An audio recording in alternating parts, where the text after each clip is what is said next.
Welcome to Gumball Love. I'm Melissa Ledger, professional relationship coach, creator of Gumball Love and the Back to You Academy. If you're ready to stop the cycle of toxic men, get through the breakup once and for all, and finally get back to you, you are in the right place. This journey is about healing your heart, and you are encouraged to take the pace that is just right for you. In the process, you will build a foundation of confidence and strength that will make you unshakable, I promise. So get ready to level up your mindset and your lifestyle as you awaken the seeds of greatness just waiting to burst into full bloom. Let's do this.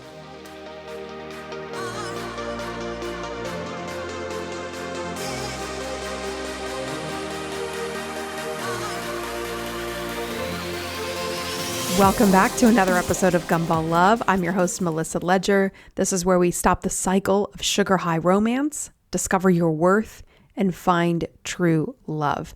All right, today's topic, I think almost all of us can relate. And it comes from Gina in the private Facebook group. She said, Melissa, would you do an episode about relationships after divorce? How it can be so soul crushing? Like, how do you recover after having a toxic divorce? For example, I had a traumatic marriage. Then, after a little over a year, had this perfect relationship. Then he kept breaking a boundary and I had to end it. Proud of myself for sticking to it. But how do we not lose hope after getting beat down? How do we move on quickly and bounce back? How do we stay positive? Does that make sense? Yes, it does. Okay, so a lot to, as people say, unpack and go through. But I think what I focused on was how to not lose hope after being so beat down. And immediately what I thought of in being beat down is if you were actually physically beaten up, or you got into an accident, or for whatever reason you had broken bones or bruises. Maybe you even had this in a domestic violence situation. If the pain is physical, if the wounds are visual, we know what to do. We know, I have to heal this broken bone first. I need to elevate. I need to ice. I need to put heat. I need physical therapy. I need time for this bruise. I need to put some lavender on this. I need to put some aloe here. So if it's a cut or a scrape, we have all these tools of what we do for physical wounds. But when it comes to emotional, even when she said, how do we move on quickly and bounce back? I always wonder, why do we feel this way? Why do we feel like we're supposed to be able to move on quickly? Not that we should take a long time, but it does kind of seem like we feel that there is this limit and then we're supposed to be able to move on. And it's not that simple. It would be like saying, well, you just need to get over that bruise. Like, well, I can't. It takes a while for that bruise to go away. It has to heal, the blood flow, like it would just seem stupid to say that to somebody. You need to get over that broken leg. Yeah, I can't. I have to wait. So when I started thinking about what would it take to move on and how do you not lose hope? I don't know about you, and I would really love to hear this from you because I'm in the process. I'm writing my book right now and I'm holding true to this belief. Because when people say, well, Melissa, people are dating, she's dating the wrong guy, she needs to focus on herself. And believe me, you've heard me talk about that many times and it's true. But what I think is I have to know why that relationship ended. I need to understand what went wrong. And so my number one point here is you need to gain clarity on the fact that your relationship was in fact toxic. Sometimes I think we're saying it, but his words are still in our heads. Like, was it really toxic? Or did I screw it up in some way? What was my part in it? Is there something I'm not looking at that I'm hiding from myself? That guilt that creeps in, that's what I want you to be able to resolve. And that's what this content is designed to do. Someone just wrote me a message today and they were like, oh my God, that post that you made, in fact, I'll read it to you. And it's like, this is why I do what I do. Because she said, oh my gosh, this is exactly what happened. This is exactly what I went through. And you just named it chapter and verse I can't find it quickly. Too many things to look for in mid podcast, but she was like, this is exactly what I went through. And you just said it step by step and confirmed those were the signs. And just that confirmation of, okay, yes, this fits into the pattern. This is what you're saying. It fits a diagnosis. It's like when you have an ache or a pain, or you have a combination of symptoms and you Google them and you're like, oh my God, there's a whole list of potential things. But then you go to the doctor and you find out actually what it is. And then you start Googling that and it's like, oh, okay, now it makes sense because the other things had some things correct, but it didn't quite get it. And then when you know exactly what it is, it's like, then all of it kind of calibrates. And then you're able to see this is what I went through. And when you can do that, it's so powerful. When you know Gumball Love really well and you know this content. And by the way, I don't want to forget to tell you, there is a brand new amazing guide. I worked really hard on this. It is my free giveaway. People were like, Melissa, you're not going to charge for this. You're going to give this for free. And I said, yes, I'm going to give this for free because I need you to know how this works. And I'm not going to hide the concept from you or make you pay for it. I want you to see, okay, what is Gumball Love? What are the Gumball flavors? What is actually going on? When is he putting in the quarter and I'm giving him the Gumball? Why is this happening? Because it seems like this, it's simple, yet it's not simple. It's simple in that it is a transaction, which the love of my life has helped me bring back that word because bad relationships are transactional. They put in a quarter and they get something out of it. They get the gumball. But healthy relationships aren't transactional at all. There's this sharing and collaboration and love that nobody's keeping score. Nobody's trying to make the other person do something. Just being with the person is all you're looking for and all you want. So it's being able to make that differentiation and really understanding. So what I want to give you in helping you resolve what was it that was toxic? Why was this relationship bad? Where were the signs that I missed? Now what do I see? What were the patterns? Because if you really understand it, then that is your closure. A lot of times we're looking for the guy that caused the bruises and the broken bones, either physically or emotionally, to then validate why we don't want to be with him. He's never going to tell you, yeah, it was me. I did, these are the things that caused us to break up. But gumball guys won't do that. Healthy guys will do that. In fact, it always amazes me whenever I am in any kind of a disagreement with Ian, who is my love. Like anytime we have problems or we're working through something or a misunderstanding, there's never an abusive, jerk, moody, a-hole comment that comes out. It's just always working through it, always willing to apologize. And when you're both like that, it's just so loving and so collaborative. And even though, sometimes you hurt each other's feelings or somebody gets sensitive like me, I can be very sensitive. I can take things the wrong way. I can overthink something and make it into some huge thing that it's not. And sometimes I'm not doing that. Sometimes, there's fault on both sides. But when you have two loving people that are communicating in a healthy way, these things are so much easier.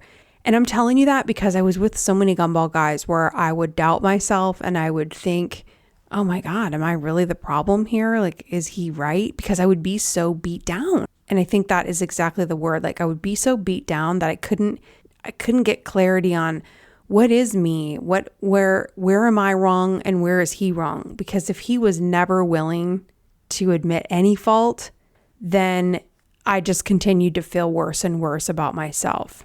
And I feel like there are so many people out there, and maybe this is you, where yes, you broke up with him. Yes, he was toxic, but you don't really know exactly why.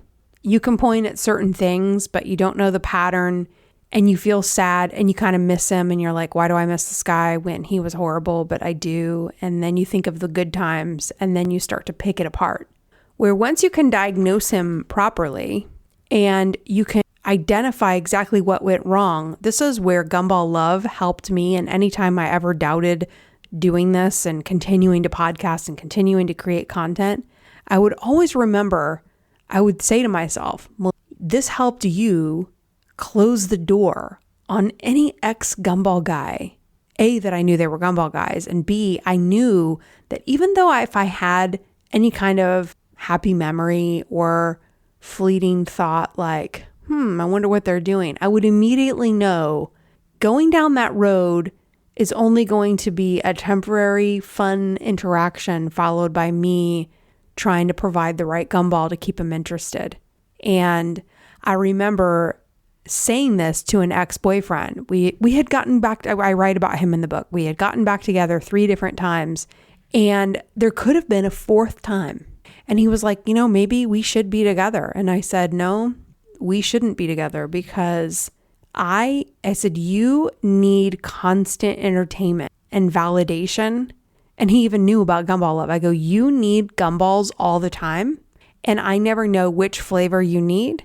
And so I spend all this time trying to figure that out. And then I start to feel bad about myself. And I think that I'm boring because you're actually too bored with your own life. He's a smart guy. And he was like, yeah, you're probably right. I mean, he even knew it. And so how liberating. So I know like it was never going to be what I imagined it because I could actually look at it with the reality I could take off the rose-colored glasses and see it for the reality that it was never going to be anything other than me giving gumballs and feeling like, oh God, now he's in this mood, or now I feel like he's talking to her. And he repeated that pattern over and over again.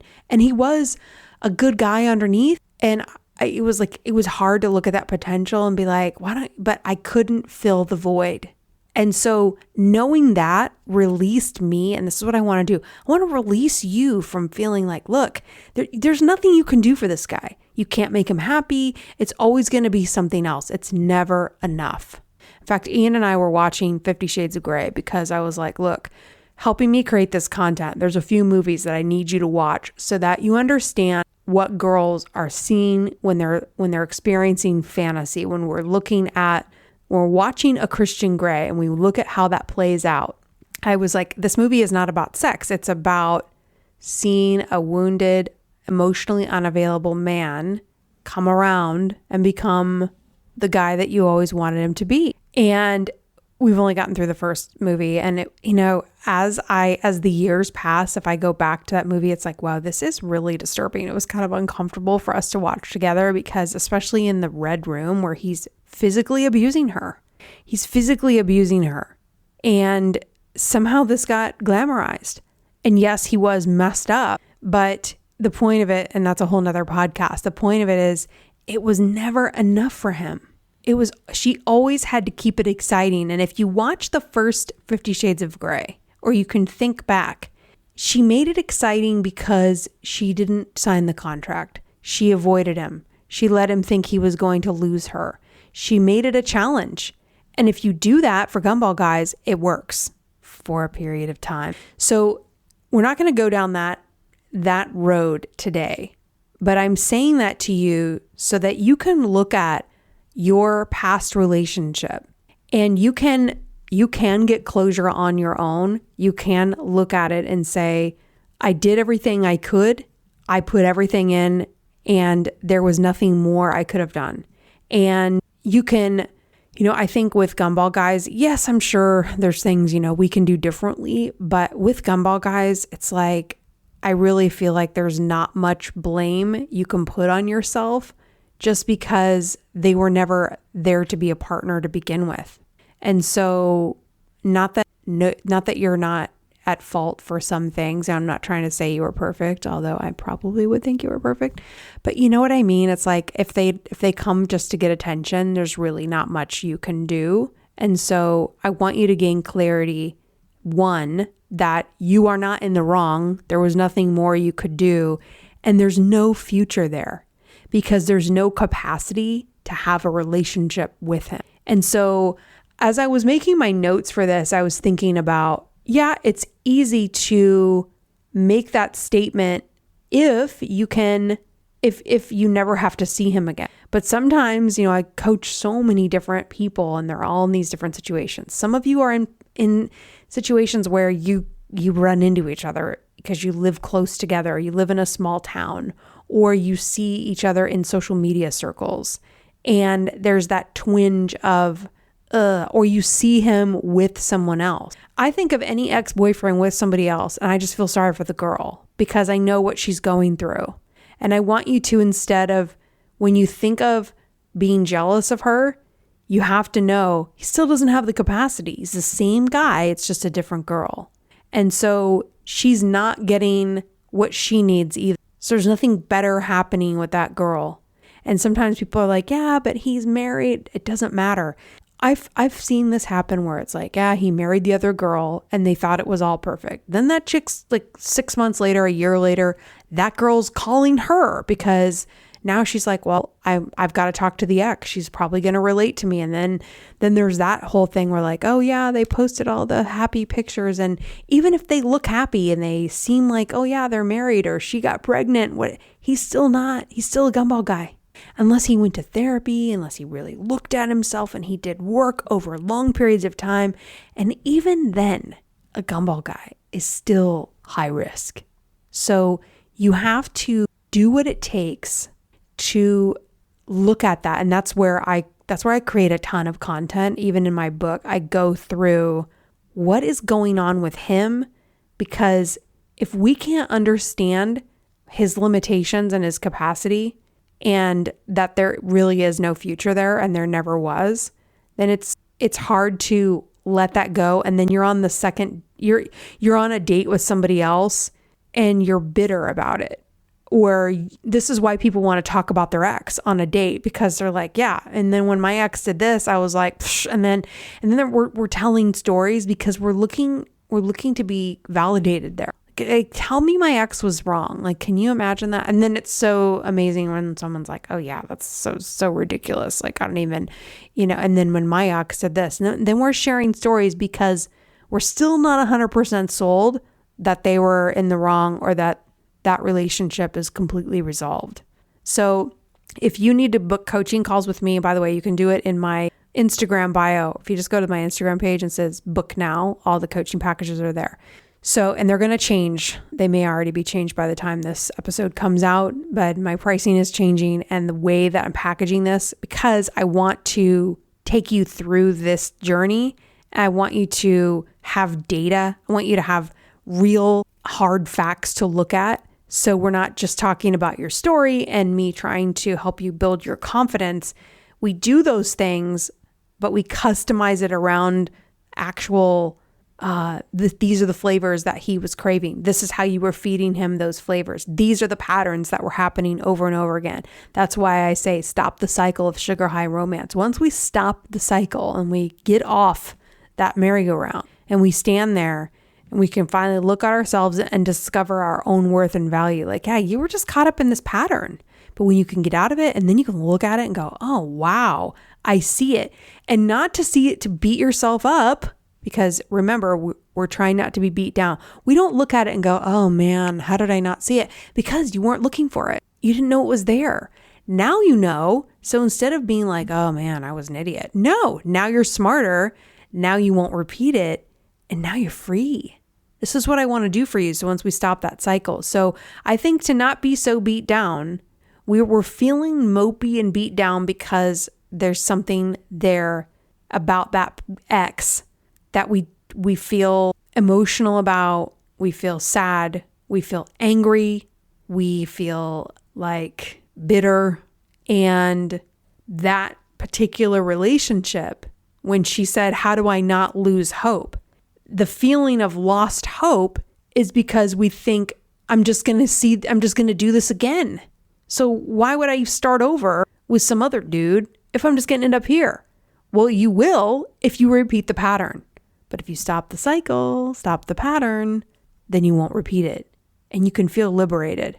So I'm telling you, if you really study this content and you study the workbook that I put out that I should have charged for, but I'm not going to, because I want at least that to be available to anybody that can take the time to consume it. If you take the time to consume it and you study it and you're on dates and you look for those signs, and as you go through and you get to know somebody, if you you don't see them, you don't see them. I'm like, okay. And look, everybody loves attention, right? So it's not like it's not like you might see some things, but if you're enjoying yourself, you're not feeling like he's picking on you, you're not feeling like he's bringing you down anyway, you're still happy, love being around each other, you're going to know. You're going to know when there's some kind of a snag. And if you're not sure, this is when you book a session with me and you're like, okay, Melissa, I've read your workbook. I'm on the date. This is what I'm seeing. Or if you feel like it's a quick question, just send me a DM and be like, okay, this is what I'm dealing with. What do you think? And sometimes I'll suggest a session if it's like a whole situation. But if I feel like I can answer it quickly, I will.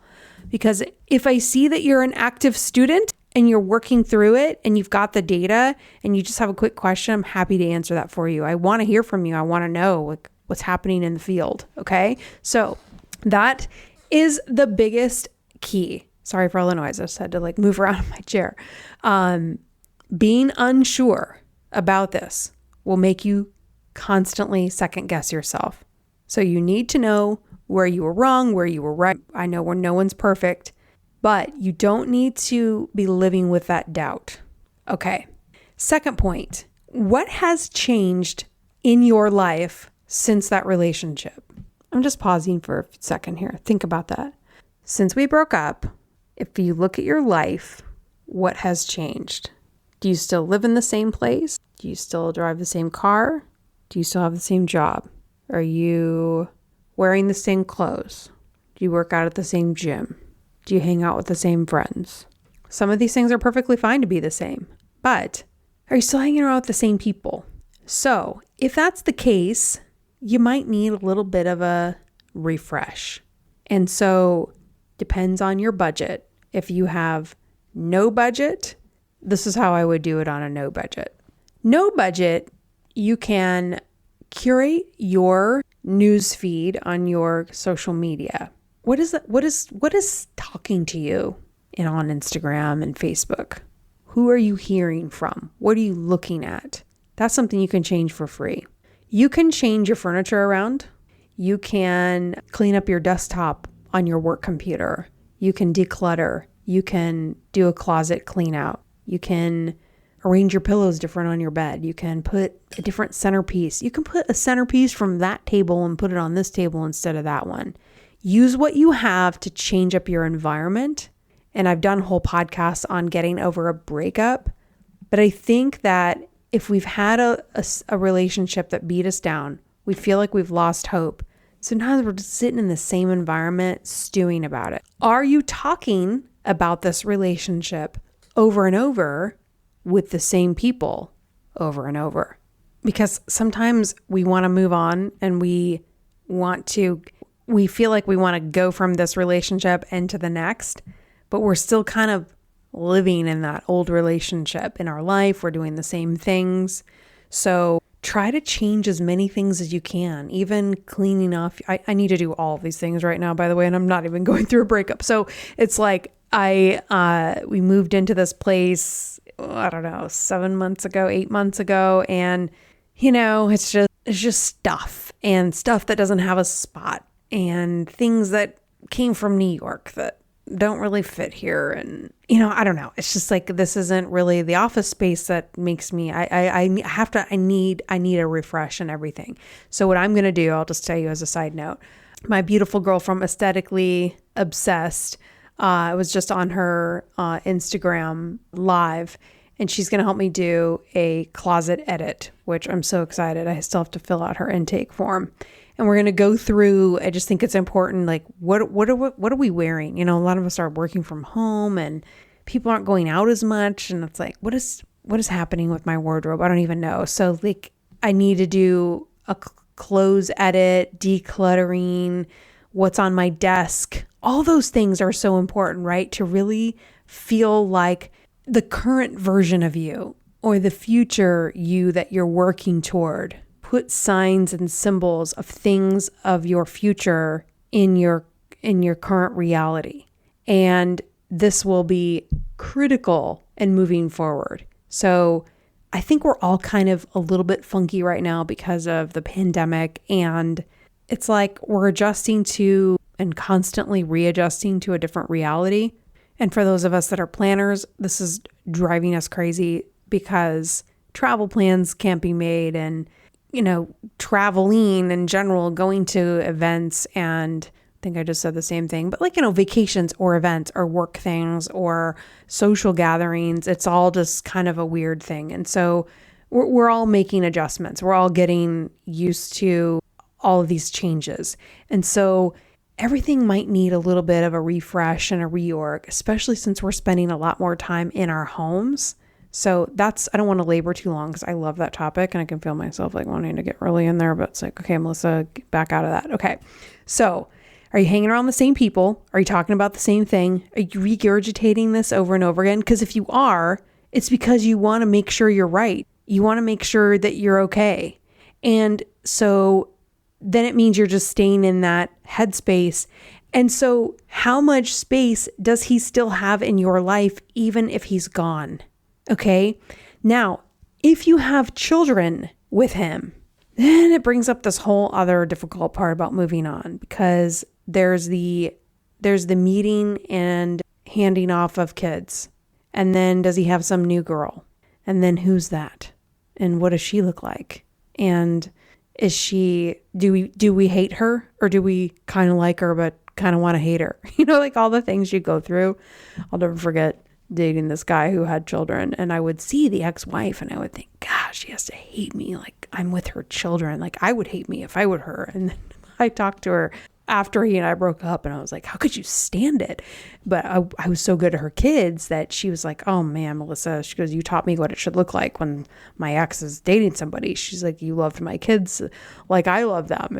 She's like, you took care of them. They were your own. And so she was like, I couldn't have asked for anything. I was just like, so hats off to single moms who can deal with that. Cause I was like, oh God, cause she reached out to me after we broke up and said, hey, the kids miss you. Would you hang out with them? And I was like, what kind of an amazing woman is this? I would be like, oh, thank God the other chick is gone. I'm just so territorial, and I can't even imagine sharing children with somebody. I cannot imagine it. So, but I've talked to so many single moms, and they're like, it's another person who cares about my kid. And if they're good to them and they're a good influence, they learn how to adjust to that. But still, it's hard, right? And it's hard in the beginning, and especially when you don't really like them. And then the gumball guy is always making some comment about your parenting, or he uses the kids to get to you. And there's all those things where you're a bad parent, you're the worst mom ever, I can't believe you would do this. There's fights about paying for things. The post-divorce with kids that's a bitch to deal with. And so give yourself some time to figure all that out. I remember talking and helping many friends over the years of when not letting him come into your home to get the kids. He's not allowed in your space anymore. Really claiming that this is the boundary, and some people will meet at a certain place. We'll meet at this parking lot, then the kids will get into your vehicle, but there's no you coming into my house and then commenting on, oh, I see you changed that over there. And that's what they do. They criticize. So we need to minimize his exposure to your environment as much as possible. If he has to be there, he has to be there. You have kids. This is what you have to do. So here are my notes. If he's making snarky comments via text, you have to get to a point where you do not respond to any of that, so that it's he never gets the gumball anytime he texts you. The only things you respond to are things directly related to your children and those outcomes, and that's it. If he's critical of your parenting, he doesn't get a response. He's not allowed in your space as much as you can control it. And he's not allowed to have opinions about anything you're doing, buying, etc. If you buy in a car and he has a comment, you have to learn to really not give the gumball in any area. Okay? So this is the process, and everybody's situation is different. This is why I do one-on-one coaching, but I'm really trying to work on developing better products that, take you through these things without having to have me one-on-one, because I'm starting to fill up more and more. I'm like, okay, there's only one of me. And so I'm working on getting this down along with the book, but just to get to the rest of these points really quickly. So I'm just going to recap.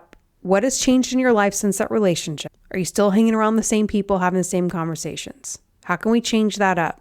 Talking to new people. Let's not talk about him anymore. We need to resolve that past relationship. We need to stop. Are you still playing the same things in your head over and over again? How much space does he have in your life? Is he still allowed to send snarky comments to you about your kids if you have children? Is he criticizing your parenting? Are you allowing his opinion to influence you? Okay. And then the next things are, these are the critical pieces. I had no idea that part was going to take so long, but I think the next few points. So get out your pen and paper because these are going to be the keys. Okay. What relationships are around you right now? Are these good ones, or are these ones that are going to talk about the ex? Has he been around a while? And then, what do you think Joe's doing? Is he having Bobby talk to him? And you can say, look, I've made a decision. I'm not going to talk about Joe anymore because it's not productive. Let's talk about you. What's going on? Or, hey, this thing came up at work. Get really good at drawing that boundary so people start to realize, nope, we're not going to dwell on Joe anymore. And also getting back to curating your newsfeed, creating online relationships, creating online communities, getting involved in discussions that are unrelated to relationships, things that you're interested in. There's all kinds of groups of people doing things that are, like I've told you guys a million times, I love Monet. So I'm in like a Monet Facebook group and people are posting pictures and having discussions, and it's just let yourself go into other worlds. And this is where we get to know ourselves and we build the life that belongs to us and is no longer including him. Also, be around as many happy couples as you can possibly get around, even if it's one or two. And, I think it's so amazing. I know this might feel weird, but just say, you know what? Ever since I was with Joe, I realized I haven't been hanging around people that are really just in happy relationships. And so I would love to hang out with you guys more because your relationship really inspires me. And it's just really good for me to be in your space and your energy. And I would love to. So if you guys are hanging out, I'd love to hang out with you. I know it feels weird, like go over to a couple's house and hang out, but do it because you're going to realize they like the company. They like hanging out with you. And you can hang out with them, their kids, go have dinner, discuss whatever, but get around and in that environment, in that energy, because I can tell you when I have my significant other, Ian, around those couples now that I used to hang out with, it's that same energy, same easygoing, like get stuff out of the car and helpful to my cousins and, talks to my mom and wants to go to all the birthday parties and the stuff that gumball guys thought was boring. And he has to keep reminding me, Melissa, I am not a gumball guy and I am not bored and let's go. I want to go. It's just stuff like that where I saw all these healthy couples and these guys doing what I knew gumball guys would think is boring, but I saw them doing them because it's what they do as a couple, what you do as a couple in real life. And so you need to see that as much as you possibly can. I can't stress it enough. If you need to join a church, if you need to get involved in communities where there are couples, I just can't stress it enough because I can only tell you so much, but you've got to get around it and feel it. So, and have other men you can talk to that are on that wavelength. So in that vein, if you book a coaching session with me and you would like Ian to join us, you can request that. He likes to be a little prepared in advance. I'm like, what do you got? Give it to me. And I don't have to have any notes, but he likes to kind of know what's the situation. So if you want Ian to join, just be like, okay, here's my situation. Here's kind of where I just want to be able to talk to a guy about it. Not that his opinion is all guys' opinions, but I just want to give you a nice, healthy, kind man to have this conversation with so you can hear it from a man. And I know I would have appreciated that so much.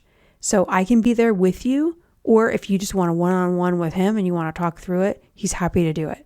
So it's just going to be, he's not a relationship coach or a professional, but I just think that I've been kind of putting him through the first one he was like, yeah, I'd be happy to do that. I was like, super protective of you. I got to be honest. I'm like, I don't know. What are you going to say to her? I don't know if what would you say if this happens or that happens? I feel like a mama bear. I'm like, you need to understand. These girls are like my little sisters.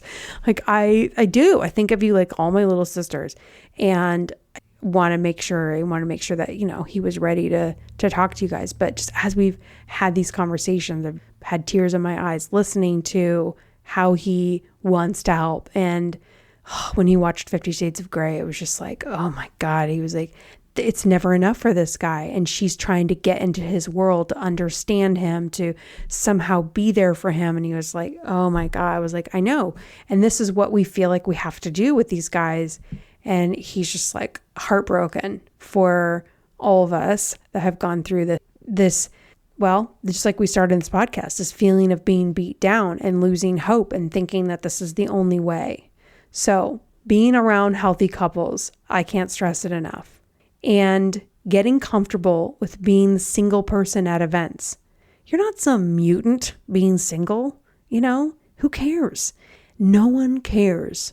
It's like we are so caught up with thinking, and by the way, Sex and the City, I don't know what the new version will be, but the previous versions, when you really watch that show, they were just like, they felt like mutants if they didn't have a date for something. They felt like they were some kind of third-class citizen if they didn't have a guy with them. It was an obsession with being in a relationship, an obsession with being married, an obsession with having the 2.3 kids and the dog and the house and the money and the brands. And I mean, it was just like, I look back and watch those episodes and I think, God, this is kind of freaking depressing.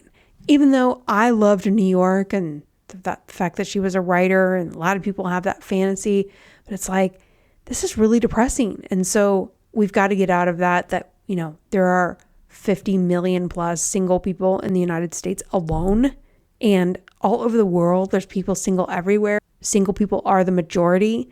Don't feel like you're some kind of weirdo. And remember, 70% of married people are cheating on each other. So, there's always that. It's like, yeah, you might think you're better than me because you're married, but more than likely your husband or your wife is cheating on you. So there's that. You know what I mean? Like, let's call it like it is and level the playing field a little bit. So the person, oh, I'm sorry you're single. It's like, sorry your husband's cheating on you. It's like the snarky person in my mind. And, hopefully she's not being cheated on. But it's like, don't be condescending because you've got a man, it doesn't make you better. No one's better than you. So we have to get confident in our single status. Okay. So that was my point. You have value separate from a man, and you need to see your value separate from a man. That your value is 100% secure. You don't need a man to increase your value. In fact, I don't feel any more valuable in my own self because I'm in a relationship. Isn't that crazy? I feel very grateful.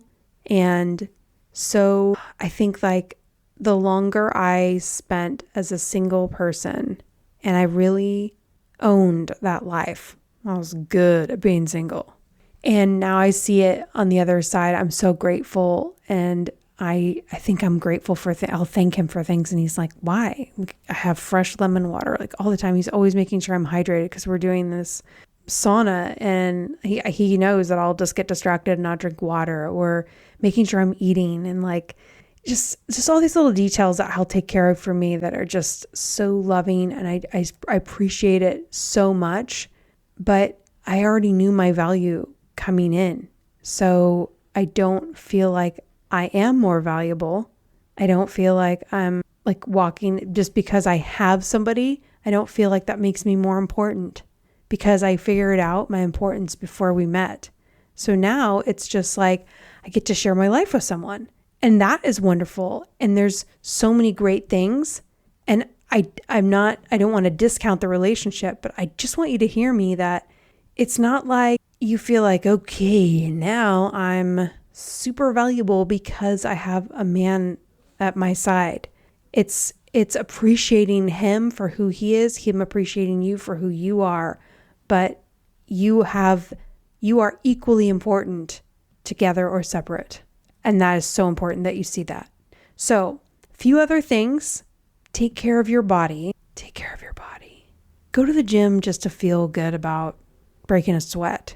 Go in a sauna and sweating and getting that heat. Oh my God. If you can do infrared sauna, infrared heat, I've been doing it at Hotworks, 1 month anniversary today.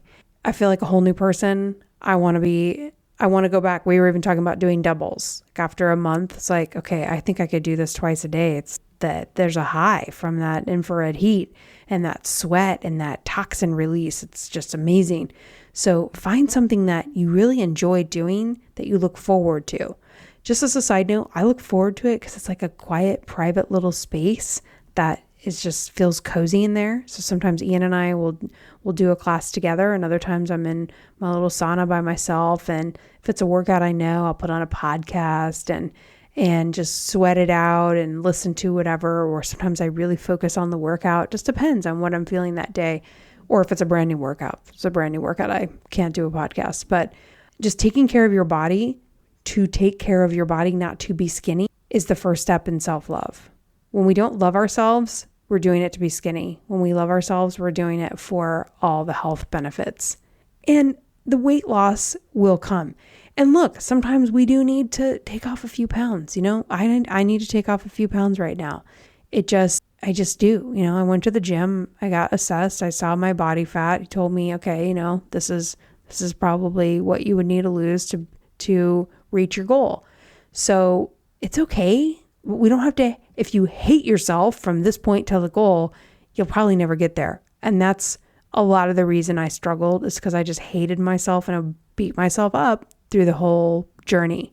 But I think there's, at Hotworks, they'll say, why did you come? What is your goal? What are you doing here? Why did you show up today? What is your why? And I never can think of one, but I think of different things like, I don't want to look at my closet and think about hiding something. I don't want to be uncomfortable in clothes because I'm self-conscious about something that I don't like just for me, my own self. I do want to look beautiful in front of my love, and I do want to feel good in outfits, and I do want to feel good when I show up and talk to you on social media, and I want to just feel good in my body when I curl up in a ball in bed. And I don't want to think about the fat. For me, I just don't want to think about fat rolls, and I also don't want to be unhealthy. And I know that if I continue to allow myself to eat in a way that gains weight, then I'm not going to feel good. It means I'm putting junk into my body. So whatever that needs to be for you, we have to take control of it and do the thing that we don't want to do, but we know we need to, because it feels so good when we do.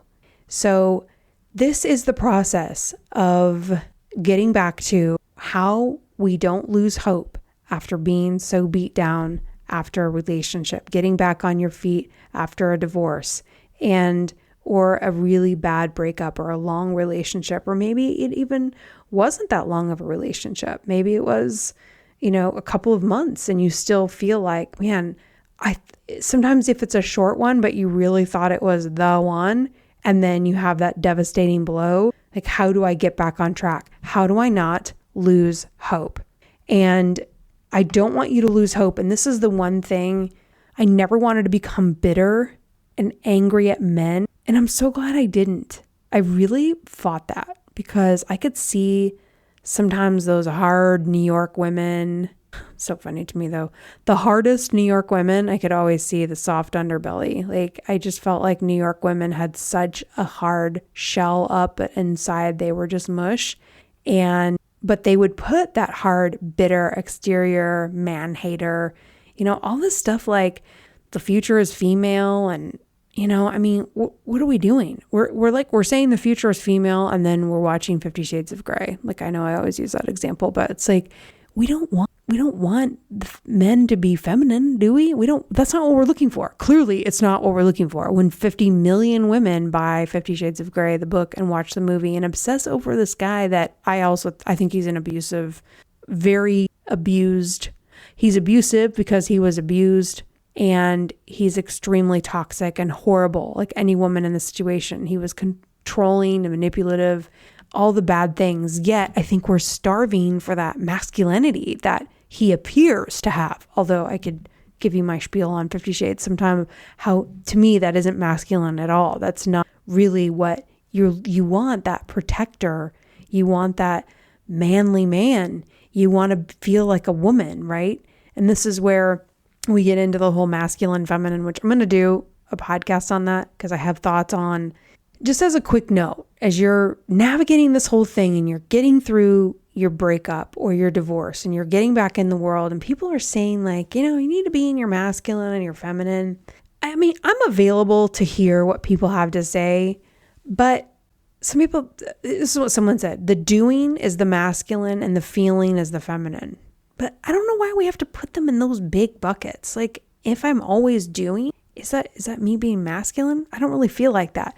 I feel like we do and feel in all different ways. And sometimes that might be masculine or feminine, but it's just you. So I just want you to find you and get comfortable with who am I, how my sense of humor, my likes, my dislikes. And because if we focus on what's masculine or feminine, then there's always someone saying, don't be masculine here and then be masculine here. Be feminine here, don't be feminine here. And then we're not ourselves anymore. So that's the only criticism I have of it. It's just, I don't want you to overthink it to the point where you lose yourself in another relationship analogy. I want you to be authentically you because that's when you are free. And then the person who falls in love with the authentic version of you, you don't have to change and he's already in love with the reality. And it's like, that's it. It's like he falls in love with who you are and then you can just continue being yourself. And that's how it's going to work long term. So I could go on and on. This is my forever obsession. I am obsessed with helping you find this clarity. I want you to understand that the reason that you were with your ex is because you were falling into patterns and cycles that you didn't know. So allow yourself the time to discover those and discover them with a smile on your face. Discover them with hope in your heart that you are gaining new information. And yes, the best thing about Gumball Love is it makes those past relationships crystal clear. And with that clarity will make you want to facepalm and be like, oh, now that you see it, it's so obvious. But look, it's like every Easter, my grandpa used to hide the golden egg. And we would look and look and look around for the stupid golden egg. And we knew it had to be visible. He couldn't hide it behind something. It had to be visible to the naked eye. But we knew it would blend with something. And he would hide it so well that it would take full-grown adults like an entire day to find it. And people would give up. And then at the end, somebody would find the golden egg. And then, so irritating. Somebody would go, I found it. And you're like, and then you didn't win. So whoever found it first won. It was like 50 people looking around for this stupid egg. And then finally somebody finds it. And then it's like, oh, well, screw it up. It's not my year. However, we'd be like, where was it? And then you look and you're like, oh, how did I not see it? Because it was hidden. And of course it's obvious when you know, oh, there it is. And I see how you blended it with the gold foil of whatever. One time he hid it in the ceiling fan, but it blended perfectly with the old gross brass on the wooden ceiling fan. Sorry if you have one of those, but you should change it if you do. But it was like blending in and the reflection of the gold paper. We didn't see it, but it's obvious when you know exactly what to look for. So should we beat ourselves up of why we didn't see it in the first place? No. So you have to stop doing that. It's a huge problem with us. Like we are like, oh my God, what was wrong with me? I'm so stupid. No, you're not. Don't go down that road. Take it as like, okay, wow, that is the pattern. That is what was going on. Oh my God. Okay, I get it now. And now, how do I take that information and look at the next one so I don't repeat it? How do I see those signs sooner? How does that guy show up? Okay, that was that guy. But what about this guy over here? Is he a gumball guy? This is why we have 8 flavors, my love, because the 8 flavors show up a lot different. Sometimes the player guy that's looking for sex, sometimes a different gumball guy shows up not looking for sex at all. What's that about? I'm still so like, what about the guy who likes drama? How does he show up? What about the guy that wants pity and he's the victim? How does he show up in the beginning where he kind of doesn't seem like the victim at first, but he is? and he wants that? What about the guy that wants you to chase him? How do you see that and know you're being sucked into a pattern versus what about the guy that isn't a gumball guy at all? What does he look like? And what are the differences? If I can get you thinking in that way, you will stop the cycle. And then you'll start to see, oh, it's never about me not being enough. And you'll discover your true worth and value over time. You'll start, when you can see the patterns and you know it wasn't you, and you can see how you fell into it, that's when you're able to go, okay, so this wasn't all the things he accused me of being. This is completely his problem. So now I can step away. I can really see myself and my own value, and I can live my life much differently. And somewhere in that process of you really discovering your worth, that's when you find true love. That's why I say stop the cycle of sugar high romance, discover your worth, find true love. And until you know your worth and value, you're not going to be able to recognize, you'll recognize Mr. Right when you can see him seeing your value, if that makes sense. When he falls in love with the right things versus the wrong things, that's how you're going to know how to differentiate it. And when you can make that differentiation, that's how you know, okay, this is something different. And it doesn't necessarily mean it's the one. You might date a guy that's not a gumball guy and he is seeing all the wonderful things about you, and you get to know each other and you're like, okay, maybe this isn't the person I want to spend the rest of my life with. So I can say one thing about when you know it's the person you want to spend the rest of your life with. Because even in the middle of a fight, yeah, I'm not running from this. Because I'm a runner. Okay, I can't see the way out of this if I get all emotional or I get overly dramatic. But this one, I know I ain't running from this because I don't need to. But there's still those old parts of me sometimes that I can tell you that these gumball guys do deep damage.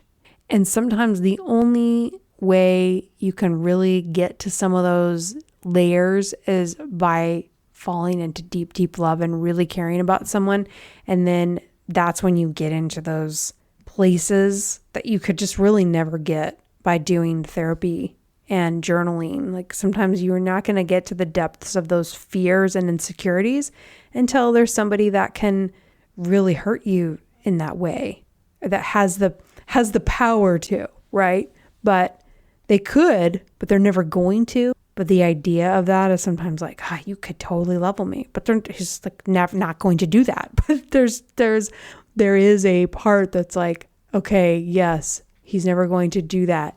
And the believing that along the way is really surreal and wonderful at the same time. So I'm telling you that just to let you know that I'm not perfect. Nobody's perfect. In fact, Dr. LaPera, who wrote the book, How to Do the Work, I love her so much because she still becomes a wreck in her relationship. She still does immature stuff. They have fights about dumb things.